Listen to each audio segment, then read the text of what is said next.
All right. Hey, buddy. We got invited to a house party. Yes. And it brought up an interesting topic this Monday morning, which neither of us have any business being here today. It's Labor Day at the time of this recording. You'll probably catch this on the Saturday, following this Labor Day Monday. But here we are in the office. Work doesn't sleep. Neither do I. Nope. But it got an interesting topic going in my head. A lot of people ask us as hypnotherapists, like, what are we like at parties? What is our mind chewing on as people let down their defenses and have a couple drinks and start to socialize? What's actually going on inside of our heads? Questions we get all the time. All the time. Okay, let's start there. One, I think that a lot of people ask that question out of fear. They're like, are you psychoanalyzing me right now? Fear, it mostly, yes. Yes. But also free therapy.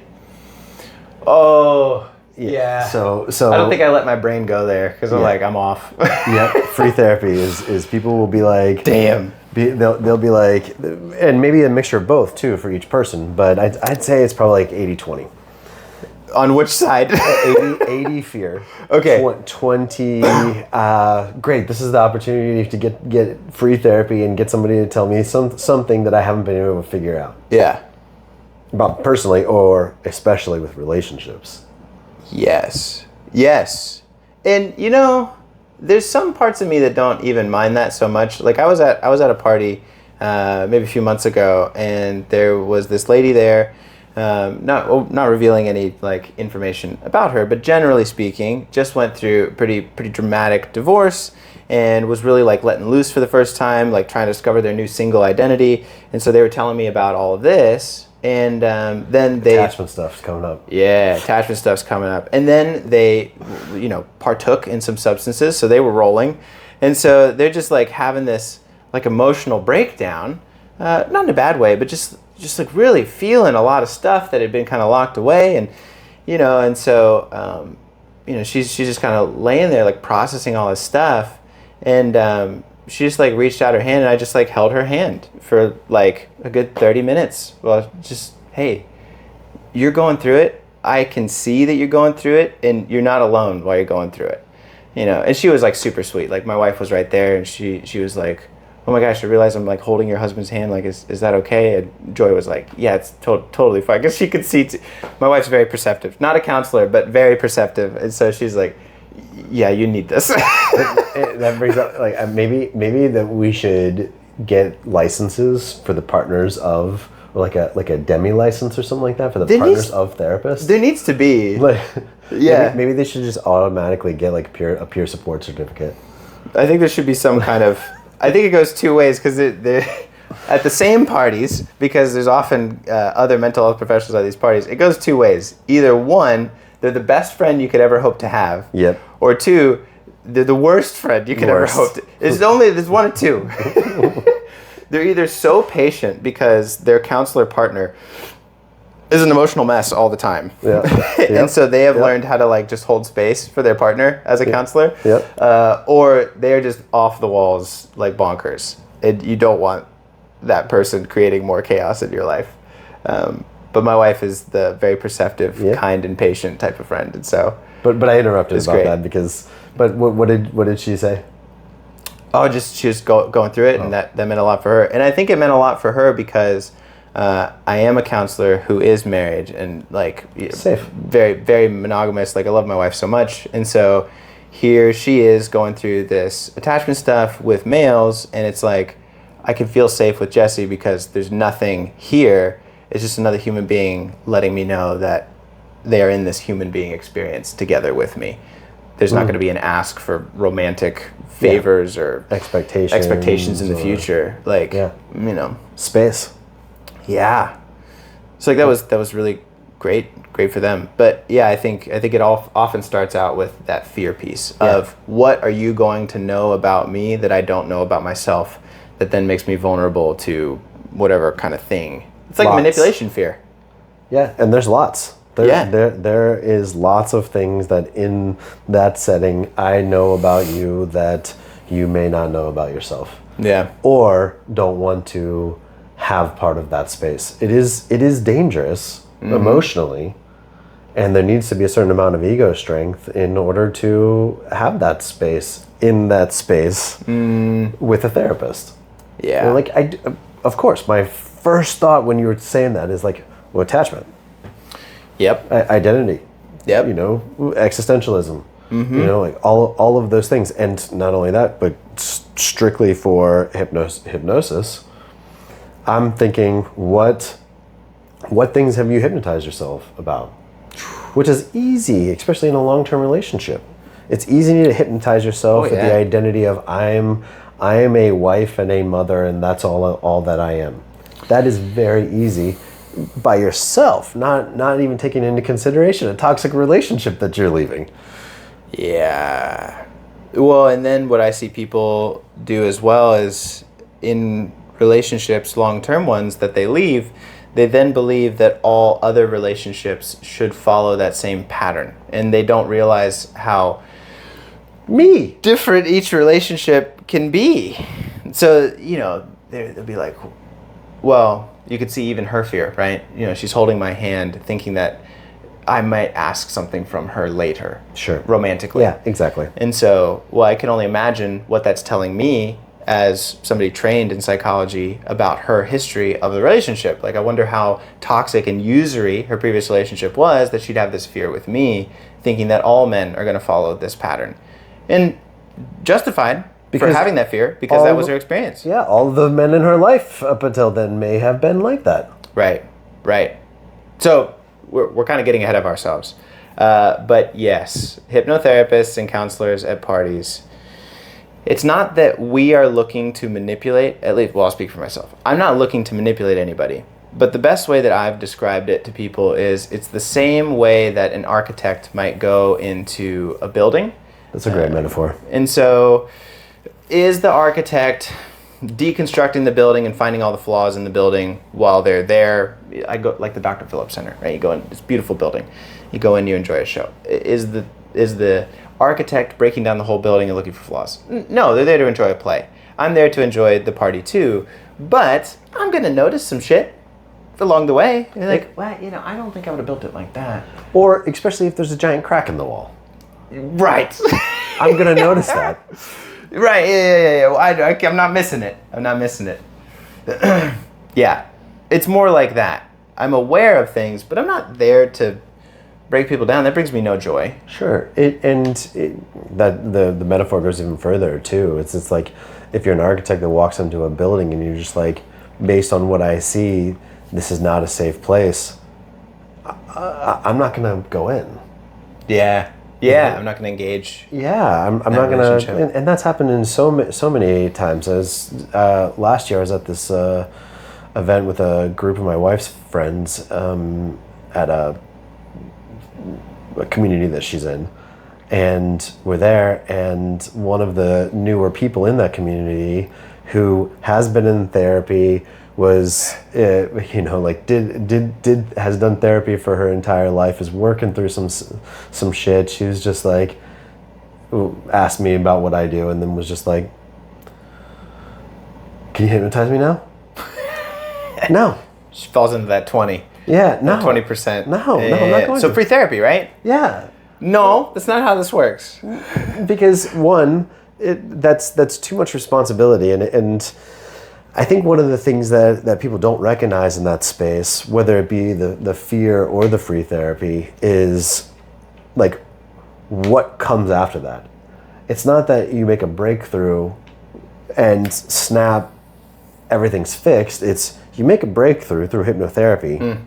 Then you do talk therapy, you do the work on your own, you do all of that stuff to make it so that stuff gets truly integrated into your everyday life.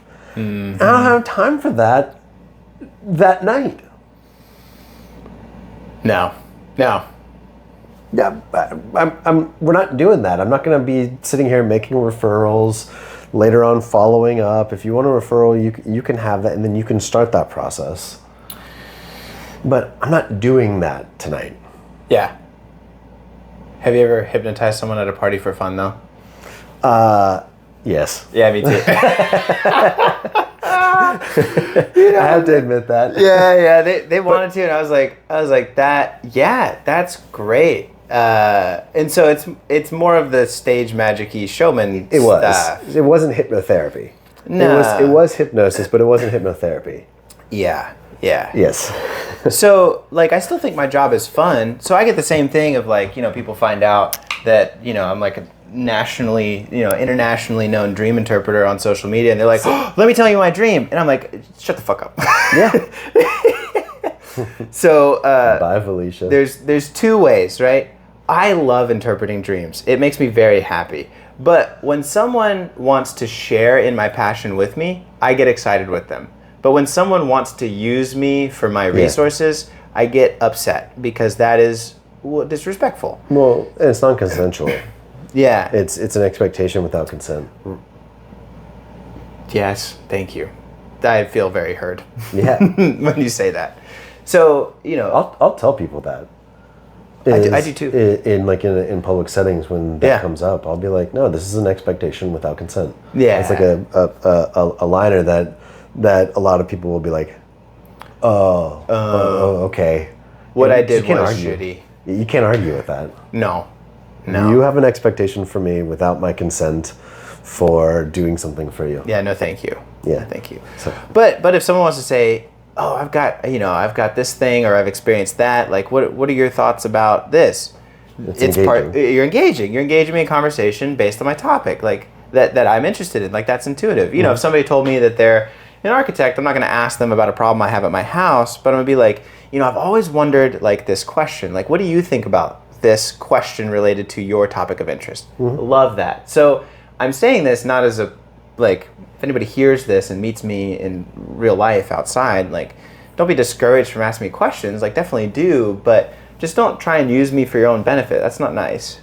Well, and I think it's the same thing with every other thing that I enjoy too, because I enjoy hypnotherapy. Yeah. Somebody's like, oh, soccer. Let's talk about this. Yeah. And it's an engagement, and they're sharing and I'm sharing, and we're talking about the things that we've learned. I may know a whole lot more about soccer than they do, but I'm great with engaging with them on the topic of soccer. It's great. The problem is if how this feels when it comes to hypnotherapy and the two cases of being afraid and or getting free therapy is that I've never had somebody come up to me and be like, oh, you like soccer? Can you show my kid something right now? That's a great way to reframe it. Like, that's weird, man. No, we're not doing a training session right now. Yeah, that's weird.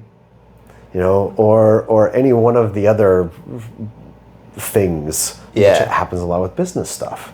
That happened actually just the other day. Oh yeah. Tell me what I should do about this. It was somebody that's in private practice, and they wanted to start a group practice, and so they're like, oh, like can I pick your brain about this? And it started off really well, and they were engaging and stuff like that, and they're just like, hey, can you do this thing for me?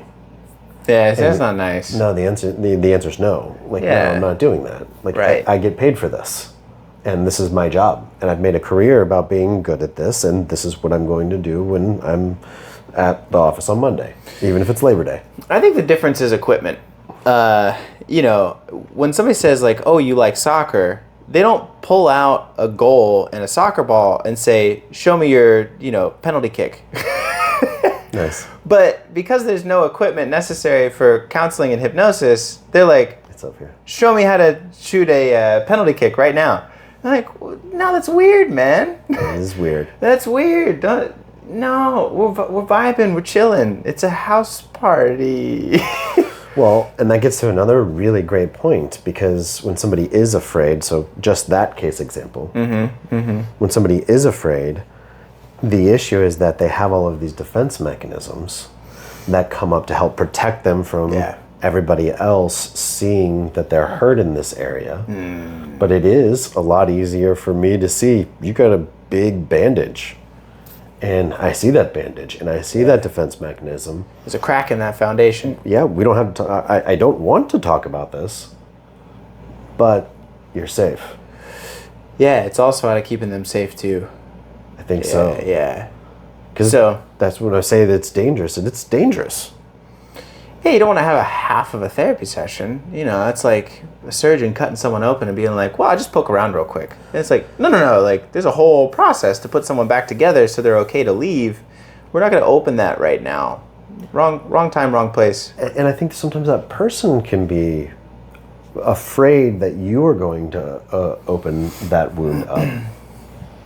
And them not have consent about the wound opening up. Yeah. That's what they're afraid of. What are you thinking about when I'm talking about this? Can you see something that I don't see? Can you see something that I don't want them to see? Mm-hmm. I think that happens a lot. A lot, yeah. So let's get to that part, because I think that's what people are the most interested in learning. What are the things that we are looking for and noticing? And I'm not trying to make a comprehensive list, but what are the things that come to your head that's like, yeah, people don't know that I'm noticing this, and this is something, because of my education and experience, that I am aware of? I got a couple that come to my head, but what comes to yours? Yeah. Or do you want me to start? I think there's 3 big ones. Go for it. There's attachment styles. Mm-hmm. Do you know that my attachment styles are fucked up? Yeah. There's... Okay, wait, start with that one. Or maybe give me all 3, because I got so many great questions about that first one. Yeah. Okay, give me all 3, then I'll ask you about attachment. So attachment styles. It's unhealed wounds, especially childhood stuff. Okay. And it's like the coping mechanisms, especially unhealthy coping mechanisms that they're not willing to address yet.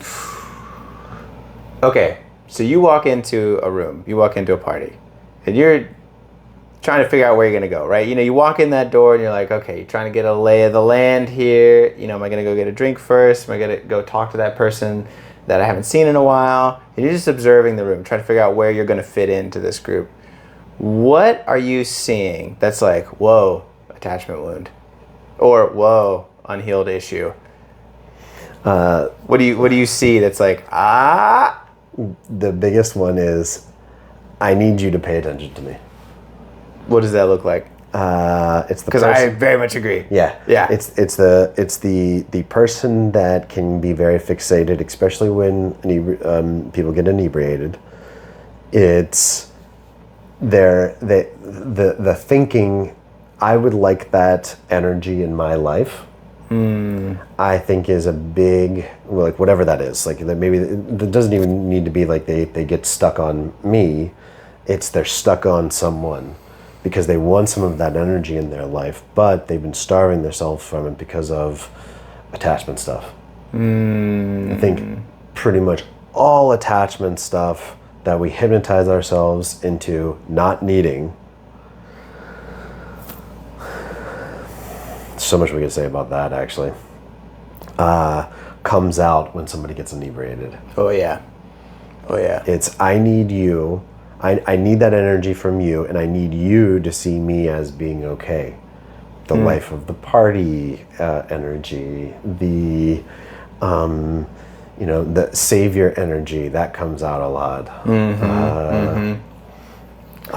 Yeah, I got a good friend of mine, and this is so great because a lot of my friends listen to the podcast, and so the ones who are listening will know who I'm talking about, but nobody else will. But I got one who's the mom of the group, right? Right, exactly. Like mom of the group, and so I'm looking at that and being like, this is a person who is very much paying attention to everybody else in the group, and I'm like, well, that tells me that they weren't taken care of growing up. Exactly. And so I'm like, wow, that's great. And so for me as a hypnotherapist, I'm like, I will either just notice that and continue about my way. I will be aware of when they come over to me that they're going to look for ways to mother me, and I will probably find ways to intentionally sabotage that because I want to have a different and healthier relationship with them. And then 3, if I'm really like feeling up to it, I will probably find a way to go care for their needs that nobody else is paying attention to. And so that's how I'm probably going to proceed in that. But on that topic, the thing that I'm looking for when it comes to attachment wounds is I'm looking for outliers in the group norms. Sure. Right? So people who are like under-connecting or over-connecting. Right? So the loner by themselves, or the person who's either being a mom or like, being the loudest or organizing the games or dancing really big, whatever it is. I'm like, okay, I'm observing those because those are telling me something.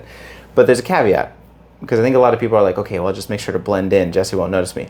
I'm going to notice you. Yeah, of course. like I'm going to notice you. That's probably the easier one. True.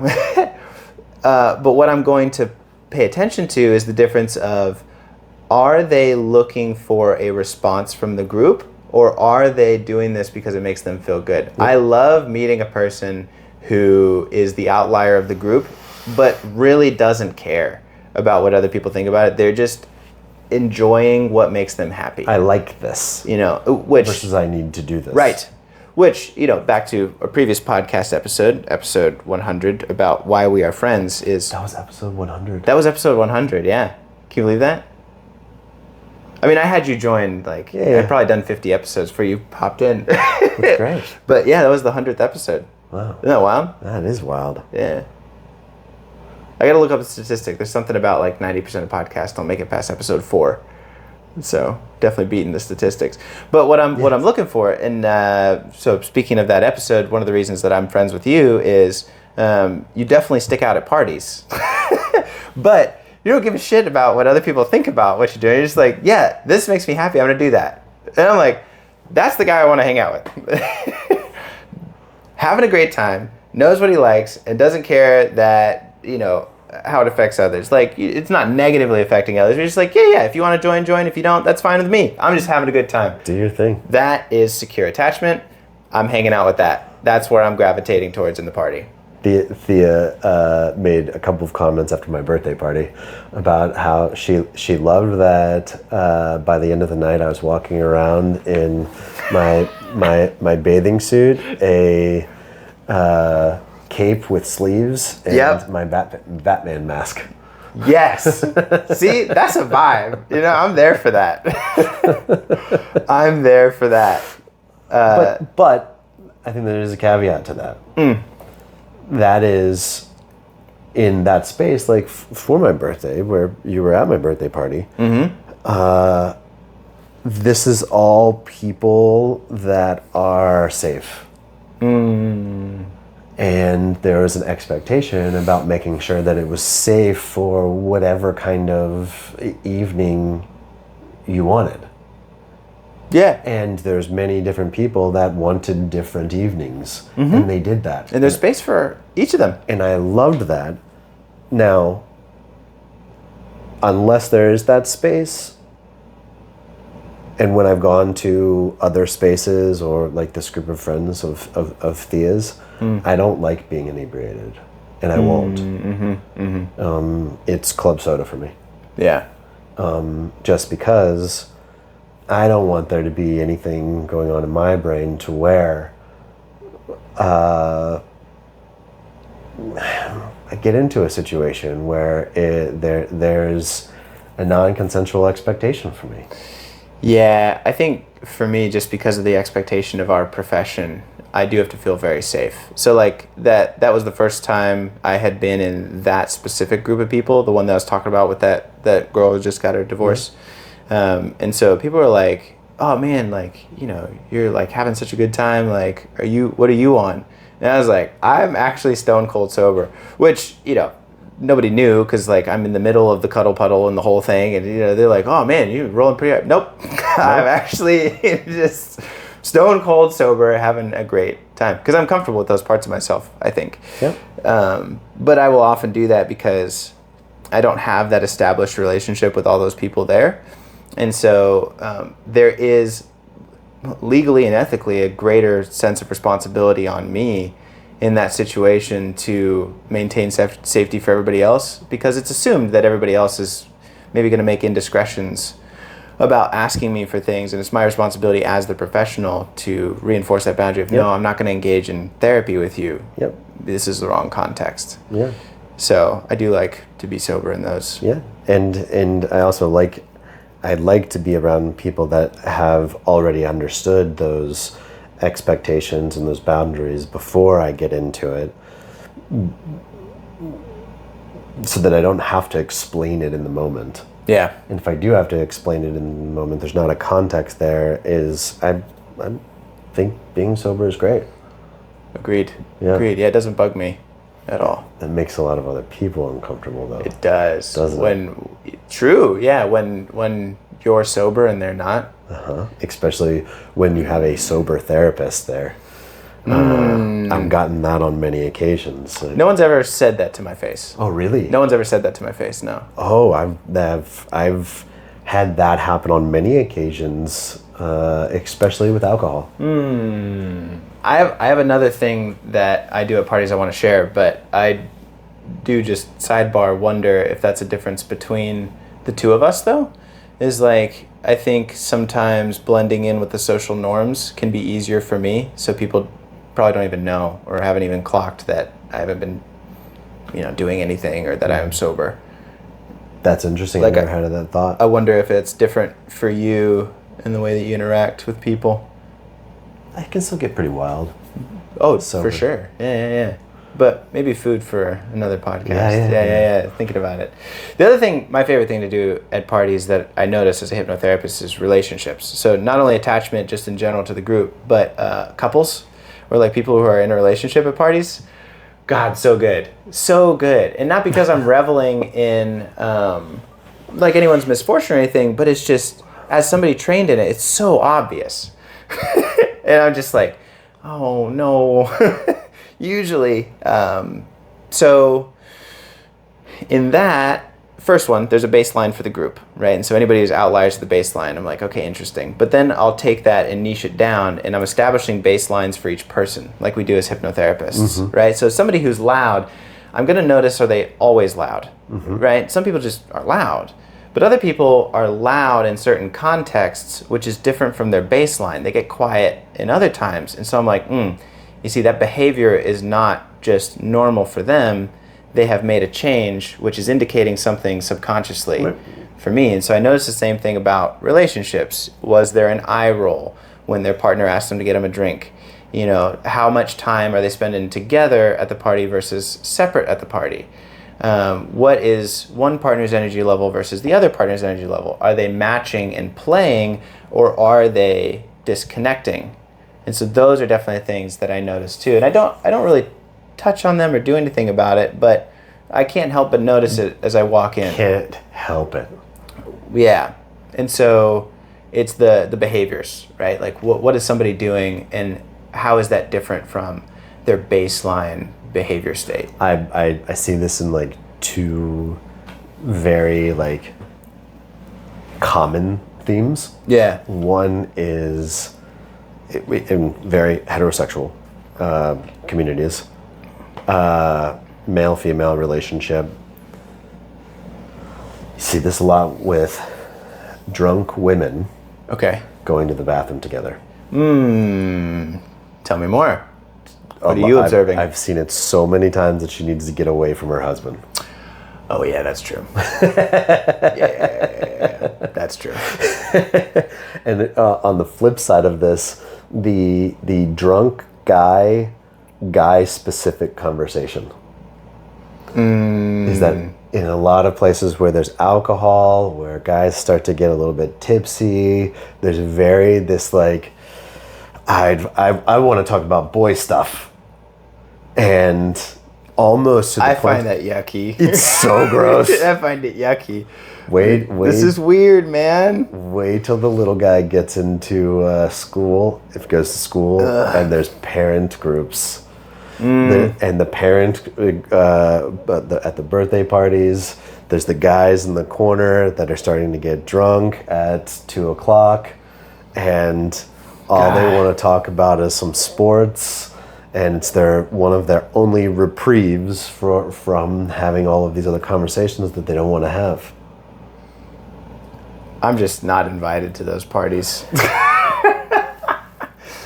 It's like, on many occasions, it is. I don't know how to say what this emotion is, but it's this feeling inside of me. Yeah, I don't even know what emotion that is either. It's like a mix between like cringe and disgust and sad. Sadness is a lot of sadness. There's sadness in there too. there's also hopelessness that I know I can feel sad and disgusted because it's like looking at somebody with an open wound that's infected. It's like I don't want to touch it because I don't want to get infected either. But I also do feel, because I recognize how much pain that must be, but I also recognize I can't fix it in this party. Like I can't help. It's too deep. So it's a whole cluster for me. And not only that, he's sitting here just being like, it's fine. There's Monty Python vibes there. It's just a flesh wound. Monty Python I'll be fine tomorrow. You see, I had this friend who would always get into parties, and I've told this many times in supervision sessions, but this friend, we're not friends anymore, would get into parties, and as soon as there were a couple drinks, their favorite game was Truth or Truth.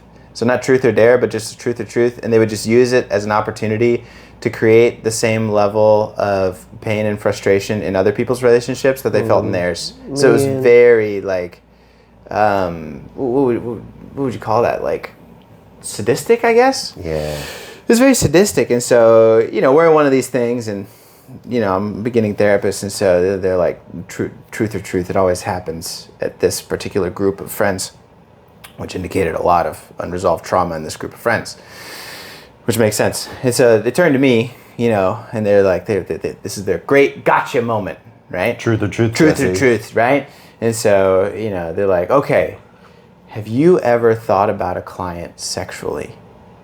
And my wife's sitting right next to me. And they're like, oh, that guy got him, right? And so, of course, you can't get a hypnotherapist. And so, yeah, I was gonna say, try that, man. Yeah. So my response was, oh yeah. Actually, every single one. And the whole table is like, what? And I was like, yeah. No, I actually think it's very important. And I still had a few drinks, so like, even still, my subconscious is ready for a fight. And so I was like, no, actually every single one, because as a counselor and a hypnotherapist, a person's sexuality is the part of themselves that is the most integrated with every other part's expressed in there. And so oftentimes when I'm sitting with someone, I will be imagining like, what would they be like as a sexual partner? Are they going to be a giver? Are they going to be a taker? Are they going to respect? Are they going to have good communication? You're so kind. Yeah. Thanks. I just don't think I wanted that confrontation at that time. I've had a couple of those, and I'm like ready to fight now. Not physically. Yeah. But I've like that irks me, like that gotcha moment with as a therapist. It's so mean. My immediate response was to ask, I never do this, but in my head I want to just get him. And I get him, the first thing that came to my mind was, well, just the fact that you're saying that tells me that there's some sort of sexual trauma in your past and that you haven't resolved. And so it makes everybody else's fascinating, because then it means that you don't have to pay attention to your own stuff. And you would be correct. It's very interesting about you. Yeah. Wouldn't say that to somebody, but that's where my mind goes, just because that's exactly the issue of an expectation without consent. Yeah. That's it. I think it illustrates a difference between the two of us. So the thing that I look for at parties is, are they nice to other people? Yeah. Right. So I'm looking for, oftentimes I'll just observe, like you said, attachment wounds. I'll observe relationship struggles in the way that they behave. I'll observe baselines of people and how they change from that baseline, which tells me something that they're afraid of or desiring or frustrated about. But then the final thing, and I guess we'll kind of end this in the fourth point of, I know, we had a great time. We'll end this in the fourth point of what a hypnotherapist looks for at a party is, are they nice to other people? Yeah. People who are in pain will want other people to be in pain too, oftentimes. Especially if they're coming at it from a fear reaction. Yes. The fear reaction makes it so that if I'm in pain and you're in pain, I'm okay, because your pain validates my state of not doing something about that, or not being ready to do something about that, which is very nuanced. Yeah. But I absolutely validate that. Is I will always be drawn to the people that are kind. Yeah. And it's subtle too sometimes. I think that's why people miss it. So a way that someone can cause pain for another person without it being obvious is, do they celebrate someone's wins, or do they need to one up those wins? Yeah. Right. So you share something cool that's happening in your job, and I got to share something cooler that's happening in my job. That's telling me a lot about that human.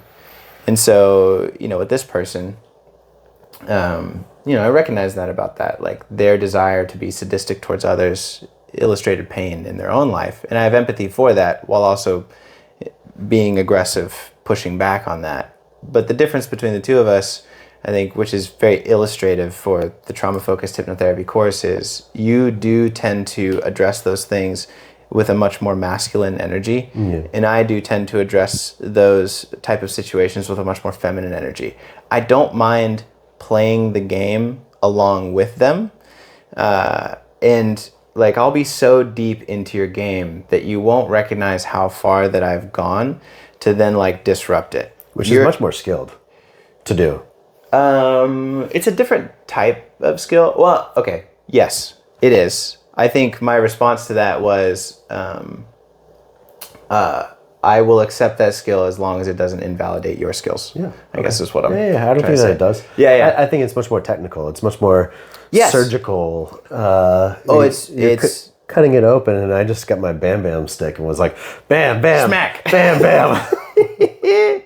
Yeah, well, I think that's the difference between the two of us, is like the masculine and feminine energy, which we both have. Yeah. But I do tend to address problems from, like, I'm playing 4D chess here. I'm going to be so deep inside of this that you're not going to know how far I've gone, and then it's too late. Got him. You can't get me out. I've played your game too far to now you can't, where the bam bam thing, you could walk away.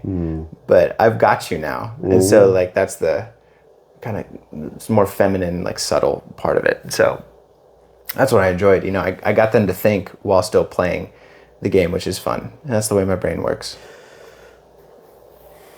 They're going to think about that. Yeah. And they're going to think about it for a long time. Where if I just hit it on its head in the beginning, which is helpful in many situations, but if I did it in that one, they'd just be like, well, Jesse's an asshole. Yeah, it's dismissible. Yeah. So that's my fun, is like leaving somebody with something that they can't shake. Yeah. It means I've done my job well, but it's what I look for at parties. Yeah. That's what you look for at parties. It's an interesting topic. So I'm curious.